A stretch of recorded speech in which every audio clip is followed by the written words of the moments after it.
Welcome back to QAV America, Tony. I would ask how you're doing, but I know because we just did our Australian podcast and you're doing great. Let me answer that question for you. Thank you. I'm doing great. My portfolio is doing great. Everything's great. Everything's great. Mm.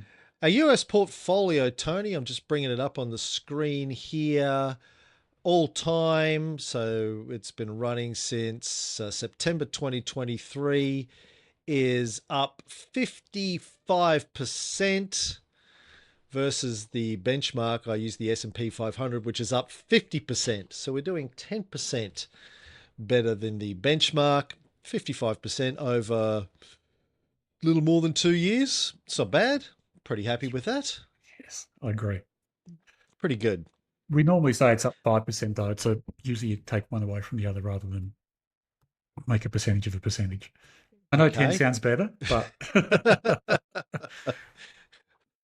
But if we're saying double market, then that's 100%. Isn't that? How do you say that if we're saying double market? well, double market's just double market. It's It's just twice double. the market. Yeah. Twice as good. Okay. Mm. Um, Yeah, some of the someone did raise that with me and said, "Are we better off saying we do 5 to 10% better than the market?"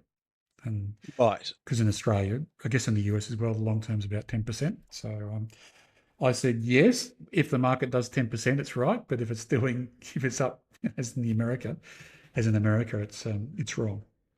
Yeah, right. Mm.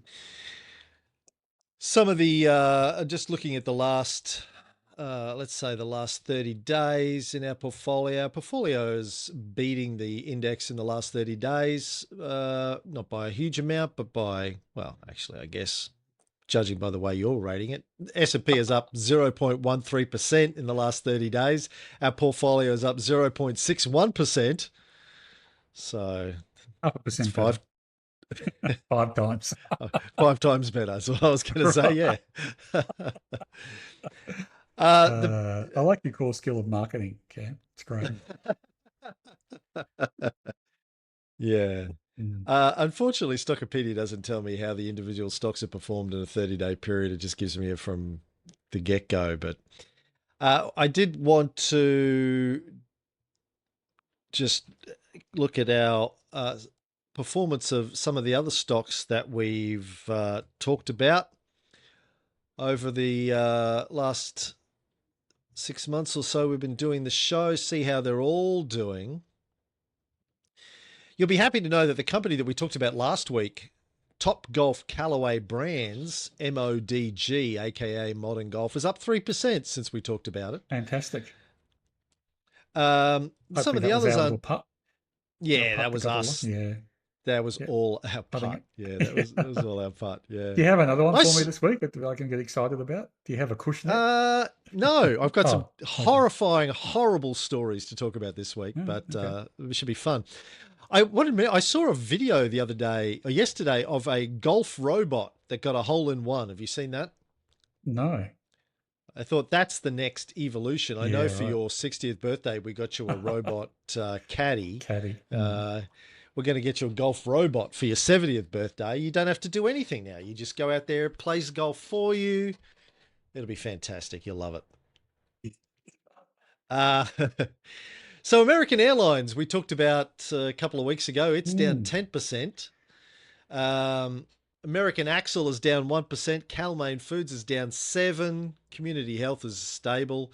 Methanex is down 10. Titan Machinery is down 19. But outside of that, we've got quite a few winners. Chemex is up 77%. Canadian Imperial Bank is up 36.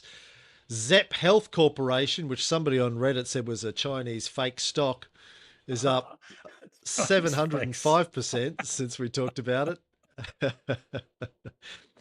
The Hmm. average of all the companies that we've been covering in our deep dive segment since March, the average is a 37% return on them over the course of that period. So they're not all winners. There's about Hmm. 30% are actually down now. The rest are winners, but the US market interesting and challenging this year. It's funny, we just did in our Australian show, we talked about an analyst from Macquarie Bank saying all the companies that are doing well in Australia are the trash. It's been a dash for trash. But our portfolio's going great guns in Australia, and they're all good value stocks generating a lot of cash. Yeah. But the same sort of stocks that Cash we've for had in the cash. US not doing as well in the US Well, yes, because the they are. market over there, well, not as Up well as they're doing 55%. here. Yeah, okay, Okay. yeah. But the All right. Australian portfolio is up about, what did I say? It's up 40, 20, 37% this year or something. 28, I think you said. Yeah. Oh, yeah. No, that was in the last 6 months. 26% in the Oh, last all six right. months. It's up like 37% this calendar year. It's crazy. But the company that I'm going to talk about today, Tony, is Pacific Gas and Electric Company. Did you watch The Electric Company in the I did. 70s? Yeah. That was a That's great right. show, wasn't That's where it? I first went to. Before it Mm. was like Sesame Street on here in Australia, we'd have Sesame Street, and sometimes the Electric Company would be on Mhm. instead of it or after it. I don't know what happened to that show, but I remember loving it as a kid. Don't know anything about it though. I don't. Was it a Henson show? Don't even It know. was a Henson show. Yeah. Was it? It was great. I think so. Yeah. But this is not that electric company. This is their ticker code is PCG. They go by PG and E.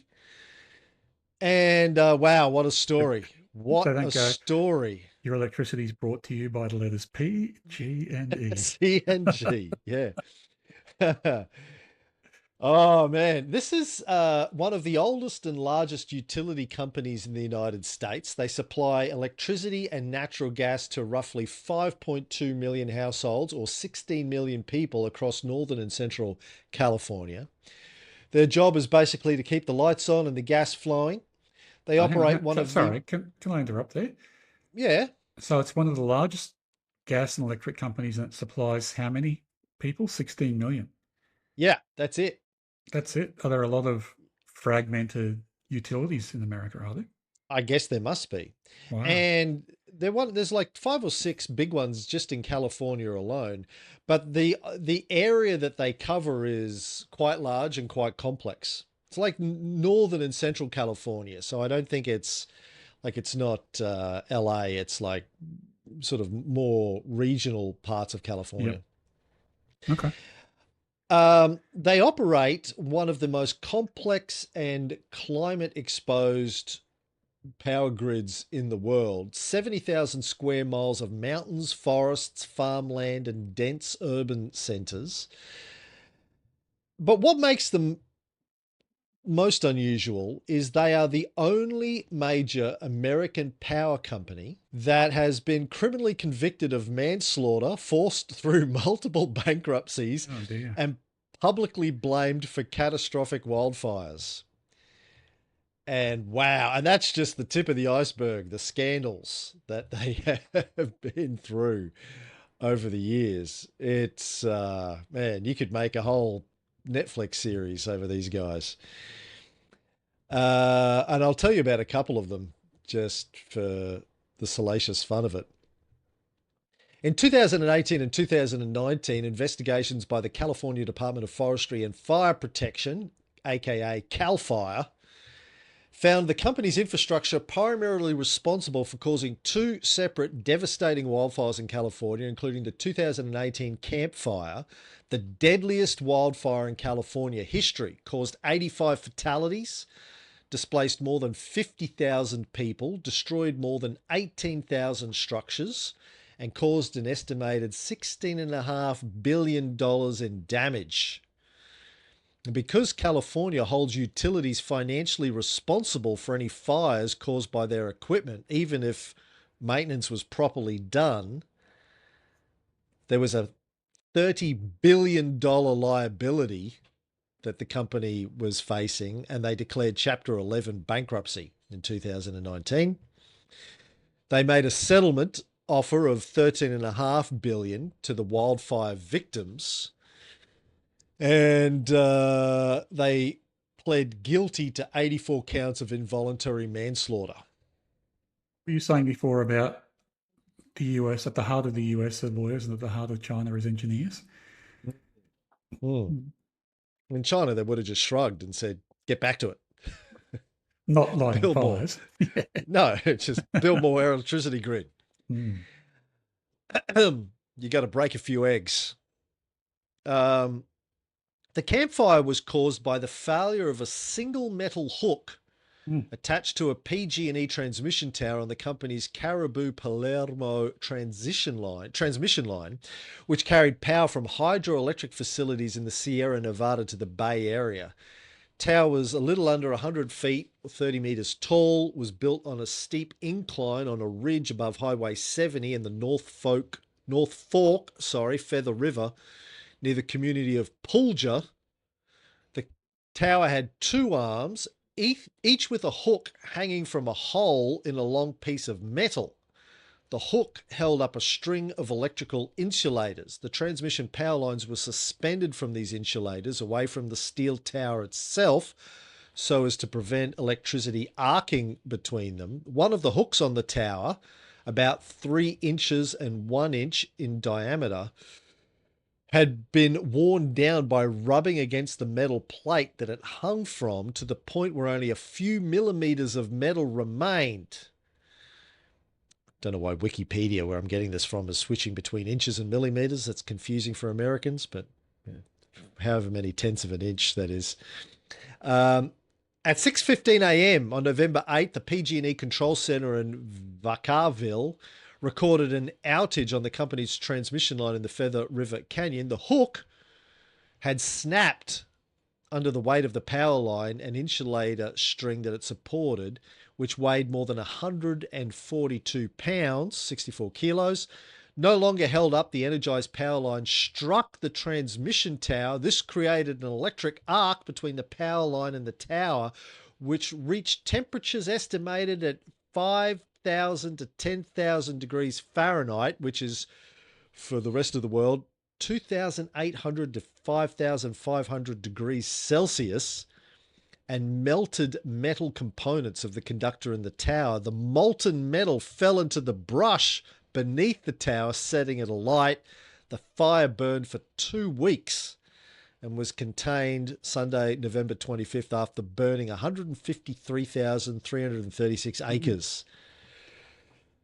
Well, I guess you got to question the design of that whole system. If it's, if it's kept from catastrophic failure by a 3-inch hook, you might have worked for a long time, but it's got a weak point, hasn't it? Really, as Somebody's proven. job needs to be to go check the hooks. Yeah. Well, we'll come up with a different solution. Well, they have, and I'm happy that you suggested that. I'll talk about it. Um, all good though. The CEO at the time was a lady by the name of Geisha Williams. She left and was replaced eventually by another woman.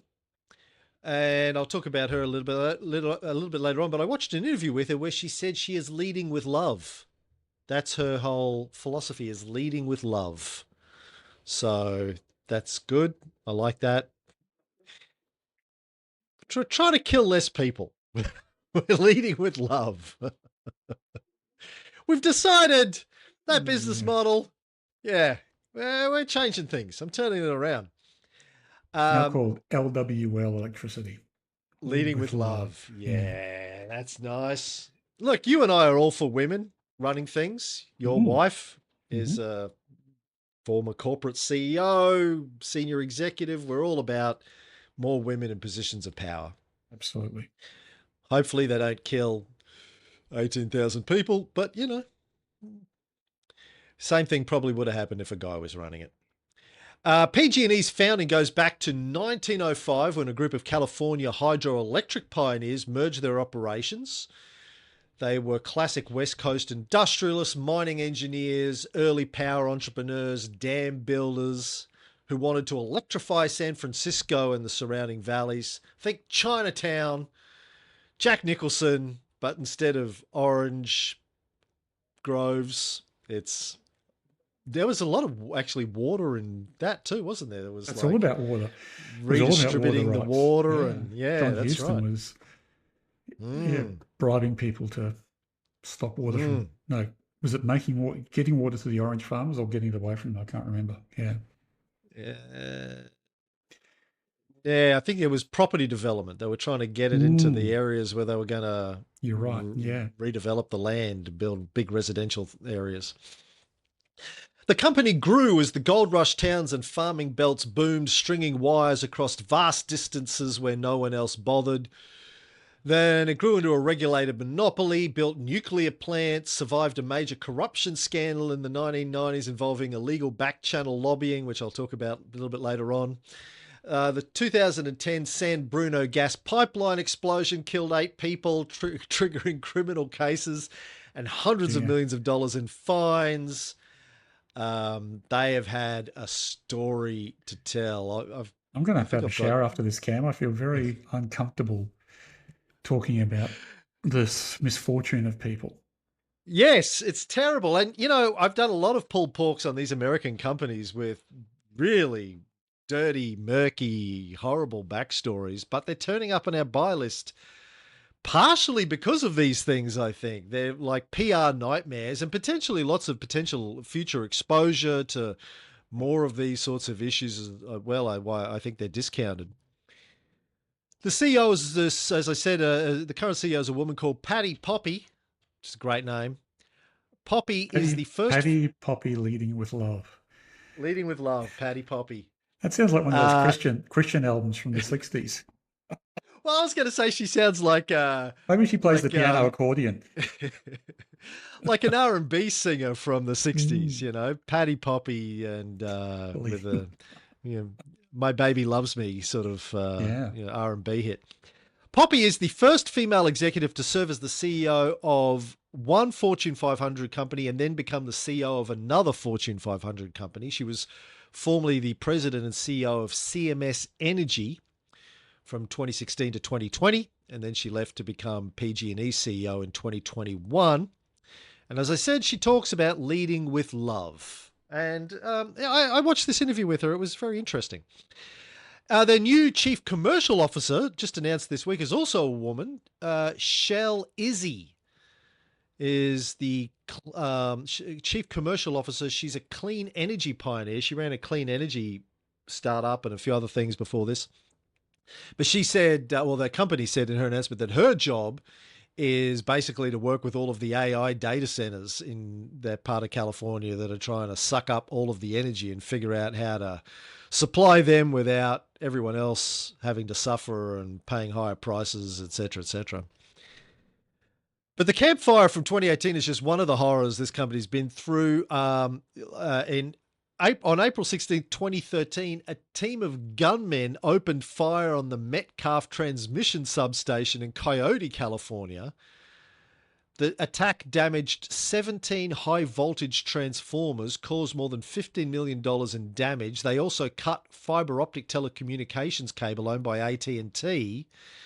PG&E and AT&T offered a $250,000 reward for anyone who had information leading to the arrest of the culprits, but they were never found. It was like some sort of an attack on their infrastructure. Is this like And Project Mayhem? yes, that's what Yeah, it sounds like, right? it Yeah, does. Yeah. Project Mayhem. His name was, what was his name? His name was, Travis. no. When Meatloaf gets Meatloaf. killed in Yeah. it, yeah, they're like, he had a name. His name was Yeah, I something. can't I can't remember. remember what his name Mm. was. The explosion I mentioned briefly before in 2010 in San Bruno, a suburb of San Francisco, was damaged when one of their natural gas pipelines that was at least 54 years old, 30 inches in diameter, located under a street intersection in a residential area, exploded, sending a 28-foot section of pipe weighing 3,000 pounds flying through the air. With love. The This is before the love. They weren't leading with love. They were Oh, leading with okay. explosions back then, Tony. The blast created a crater at the epicenter and killed 8 people, injured nearly 6 more while destroying about 100 homes. In 2016, they had the Ghost Ship Warehouse fire. In Fruitvale, Oakland, California, a fire broke out in a former warehouse that had been illegally converted into an artist collective with living spaces known as Ghost Ship. 80 to 100 people were at an event in the space and 36 were killed. dear. The plaintiffs claim that the fire was caused by an electrical malfunction.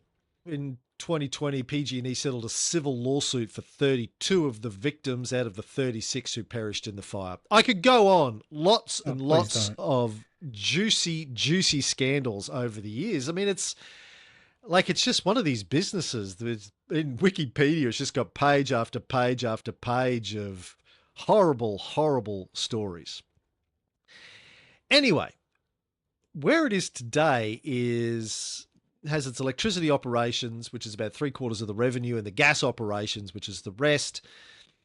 And they're doing a lot actually to work on avoiding more disasters.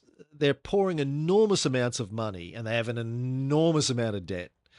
But they're pouring enormous amounts of money into grid hardening. They're burying thousands of kilometers of power lines, expanding automated fire risk monitoring systems, shifting parts of the network to microgrids and remote shutoffs.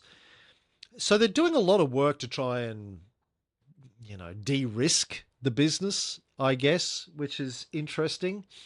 But, it's costing tens of billions of dollars to do this. But I guess when you have to go into bankruptcy because you owe $30 billion in damages, then investing to prevent more of those from happening. And of course, as we know, despite what the Trump administration will tell you, climate's getting hotter.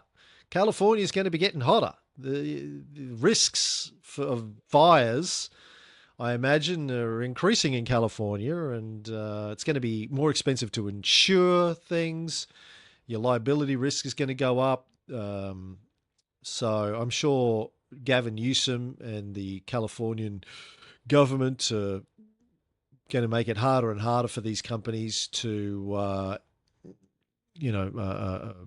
get away with this sort of stuff, make sure that they're cracking down on them even further. But they're an interesting business because they have a regulated rate base. Unlike Australia, well, at least I don't think it works that way here. In the US, if you build infrastructure that gets approved by the regulators, you get a guaranteed return on that asset. You're ex-power company. Do we have regulated? Well, I know it was Shell, but Shell. do we have regulated guaranteed returns for No, companies in Australia? no. They do have It's energy regulators to approve price increases and the like, but no, there's no guaranteed return well, that I'm as aware of. Anyway, America's a much more socialist country than Australia, Tony, when it comes to maybe in these things. California. Yeah. No, this is in the US. I don't think this is just Okay. California. I think this is across the US. Um, so the bigger the rate base, the bigger the allowed profit pool. This is how all US utilities work, as far as I'm aware. But their rate base is exploding because of mandated wildfire hardening projects. They're undertaking massive capex to convert all of these lines and push them underground. And a case study I came across said that putting them all underground could reduce wildfire ignition risk by up to 98% compared with overhead lines. So it's a big deal. Yep.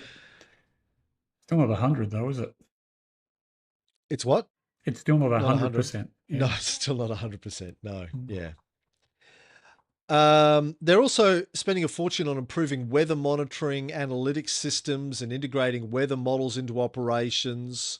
So I think when things are going to get hot, they're turning power off in certain areas to further reduce the risk, and that's upsetting people. But they're like, oh, we got to turn the grid off here or down and scale the amount of power that's available. But there's this thing called the California Wildfire Insurance Fund, the CWF, that was established in 2019 to cover certain utility-caused wildfires. Participating investor-owned utilities, which includes PG&E, contribute capital and are eligible for loss reimbursement when a covered wildfire is determined. The fund currently has a design capacity of $21 billion and has been expanded for future years via the Wildfire Continuation Account. So it's sort of a cushion for PG&E and the other utilities. If there's a utility ignited fire that causes large losses, they have their own insurance fund, I guess. So Contributed it's by the energy companies or contributed by the government, the ratepayers?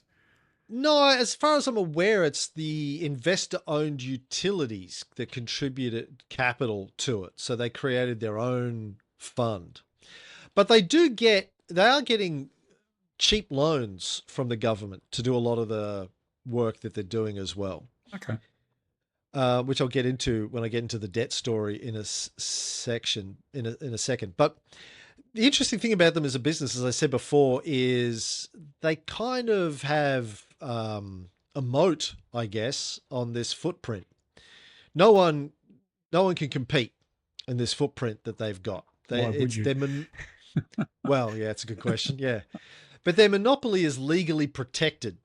Right. Okay. Now, I don't know about how solar power plays into that. Like, if I don't know what the solar power penetration is in California, I know in Australia it's insanely high now. I Mm. read an article a week or so ago, I think in the Financial Review here, saying that there was one point last week or last month when solar power and wind contributed more energy into the Australian grid than traditional sources of energy did. Yeah, which causes all kinds of problems, of course, because you're trying to make a baseload power station still work and I guess work profitably, and then it's being flooded by solar, or the grid's being Yeah, flooded by solar. Yeah, it's hard. yeah, yeah. Hard for the businesses, yeah, and the people running the grids. Well, I was going to say people running the grids too, just trying to balance everything out because Yeah, you can't just flick a switch in a power station and shut off the steam turbines. They get taken out over long periods of time, and then if they're needed quickly, it takes a yeah, long period of time to get them back up to speed again. yeah. So, yeah, so it's legally protected. So they've got a moat there, but and they've also got, I mean, they've got a political moat as well. The state needs PG&E. They need them alive. They need to be providing power to this part of California. Someone has to run a system across all of these fire-prone regions, Yep. but it also comes with risks. But they're trying to de-risk it, as I said. So it is quite cheap, and I'll go through the numbers shortly. How much time have we got? A few more minutes. The boring reality is they've had a lot of really tragic instances, but they're slowly de-risking themselves. But the market doesn't really seem to be factoring that in. The market's more, I think, risk prone when it comes to looking at PG&E. They're sort of mid turnaround. As I said, they got a ton of debt.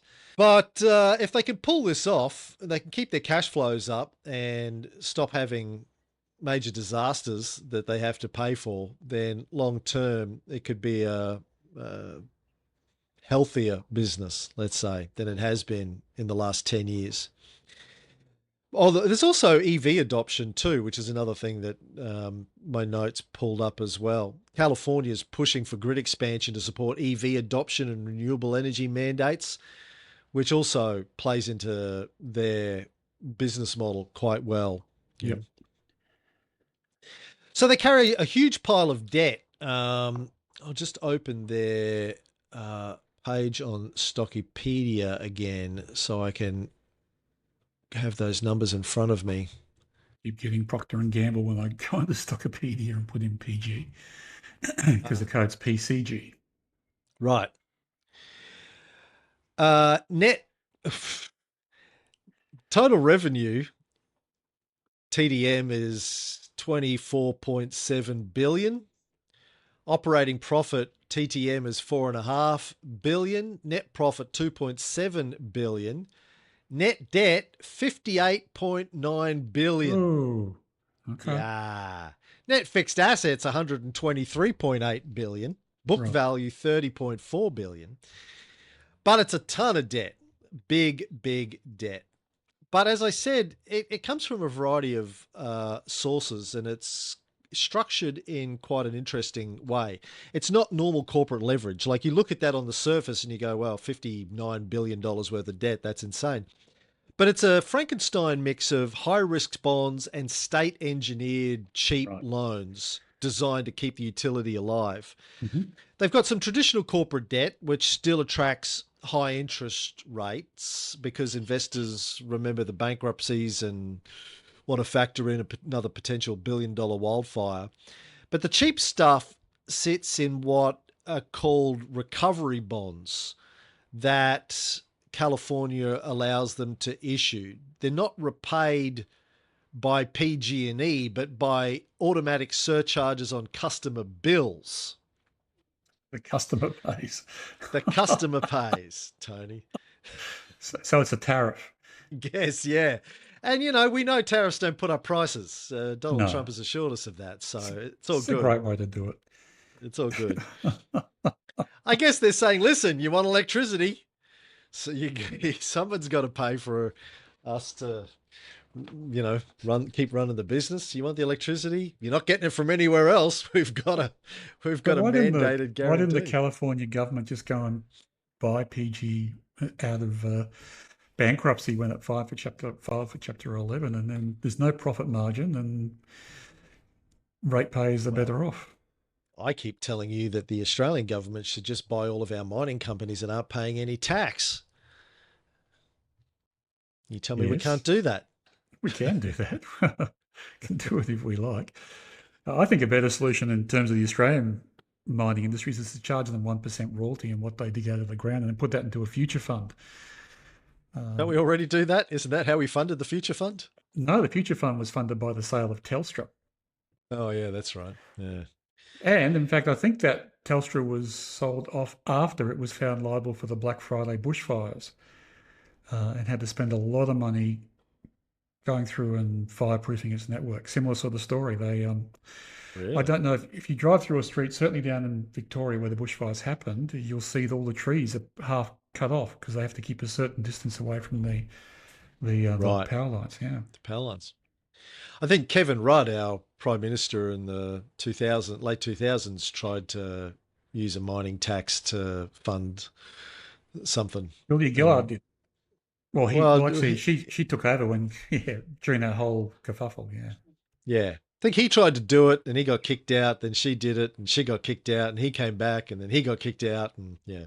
Yeah. Anywho, back to PG&E.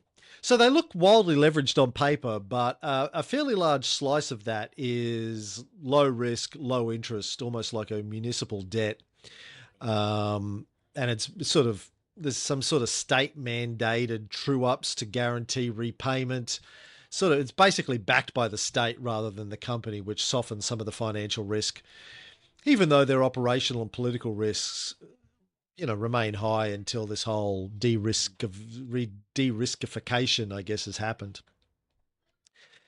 Quickly, just running through the numbers. Some of the key ones for us is the price to operating cash flow is 4.21. So 4 years roughly to get back your investment. It's relatively short time frame, but that is probably the only really good number I have for them.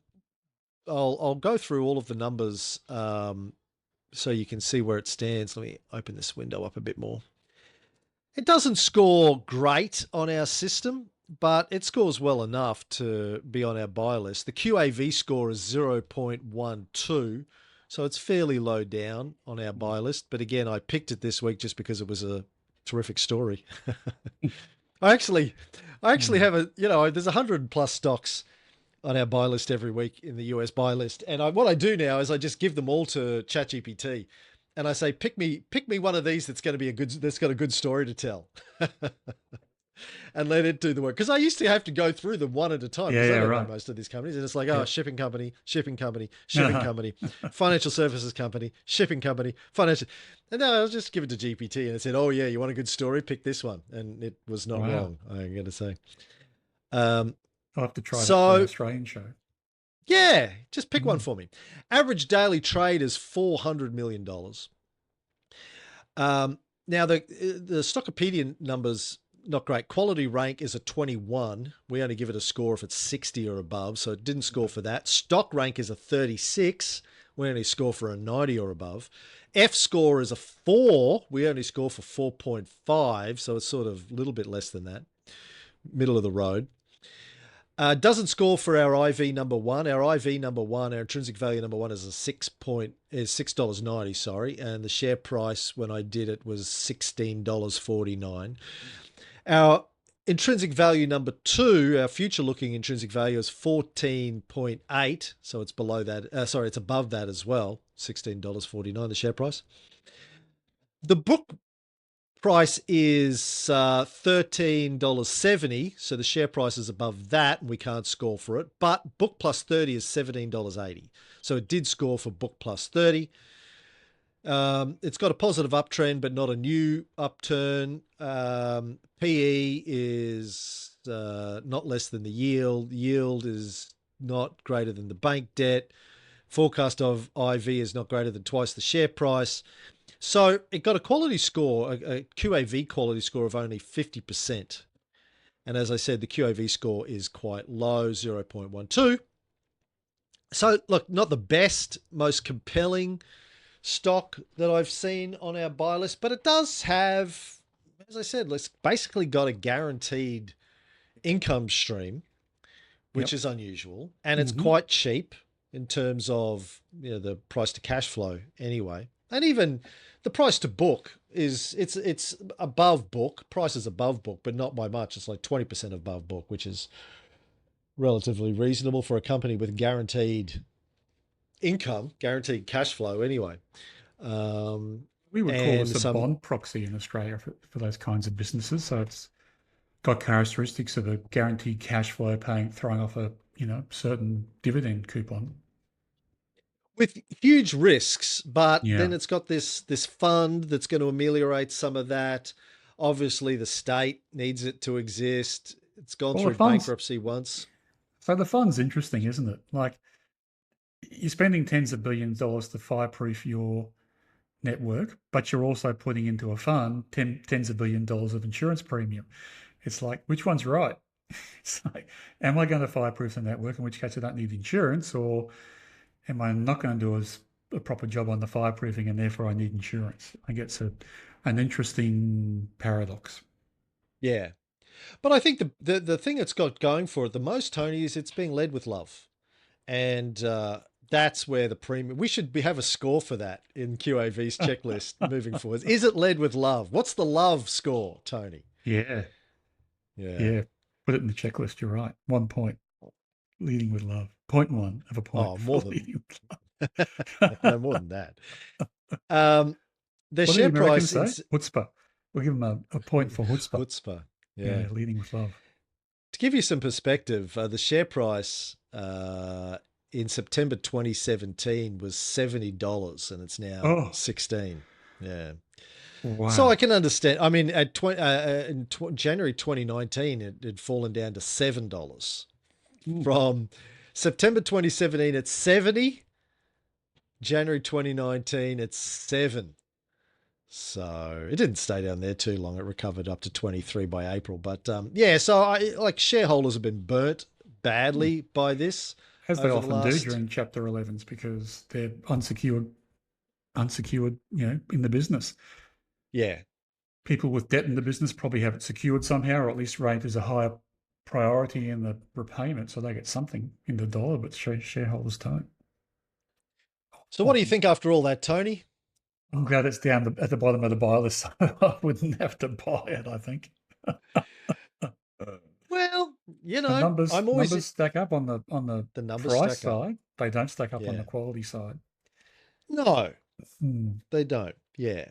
But this is what our buy list has given us. One of the And things, I anyway.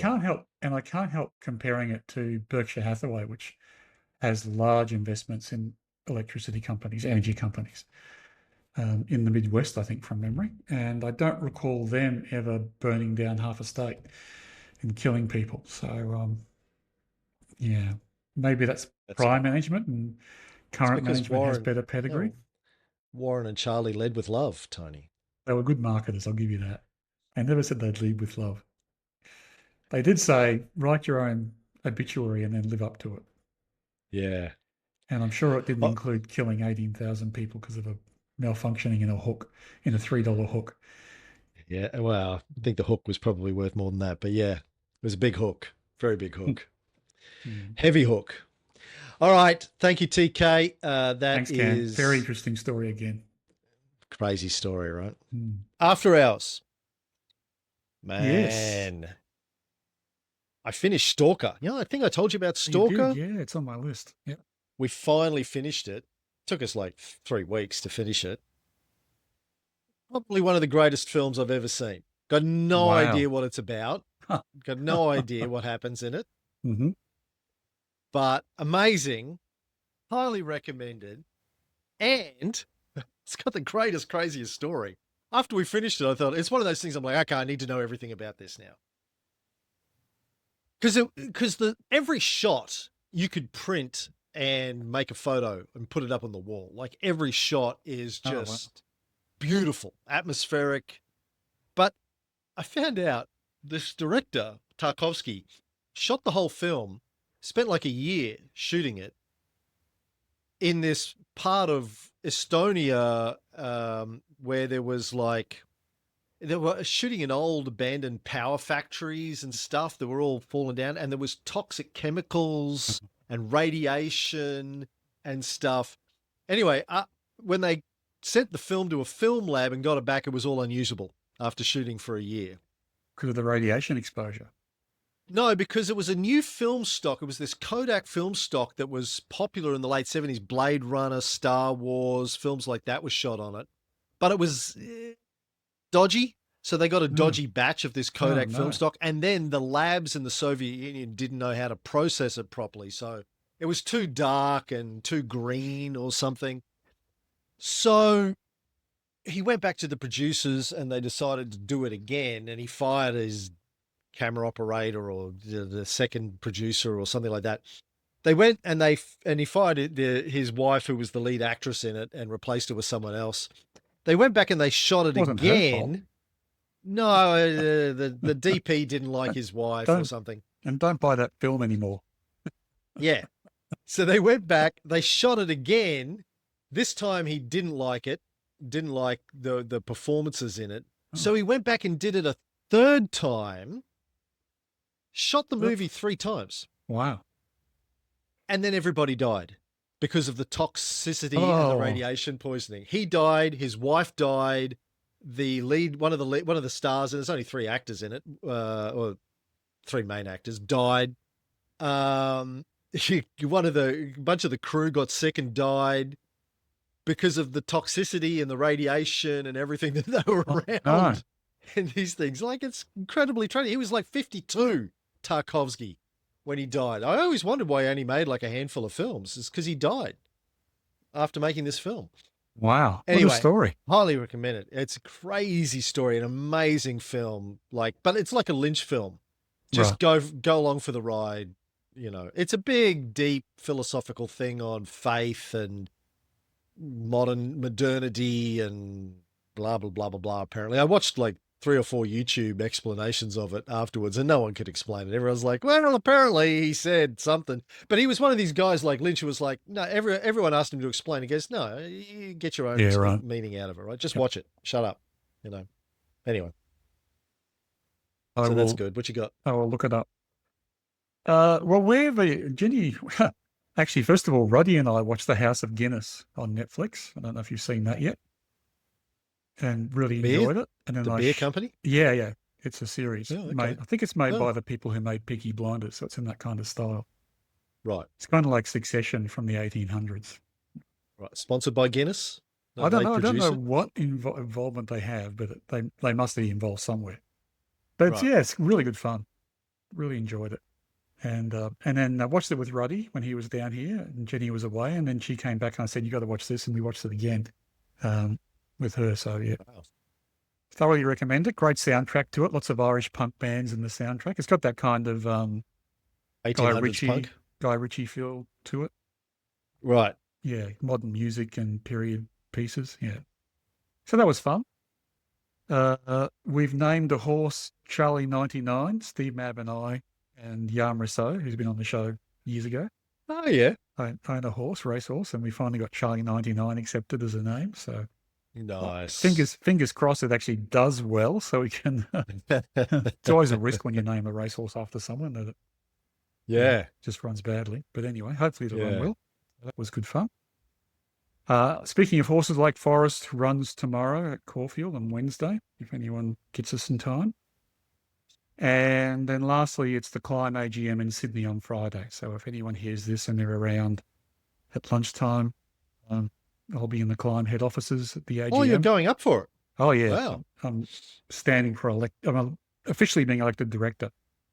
Oh, I was appointed until wow. they have the next AGM, and then I'm facing an election. So Can I come down and ask you Yeah. some hard questions, Yeah. Steve Main type questions? Or you can save it up till next Tuesday when you ask me questions anyway.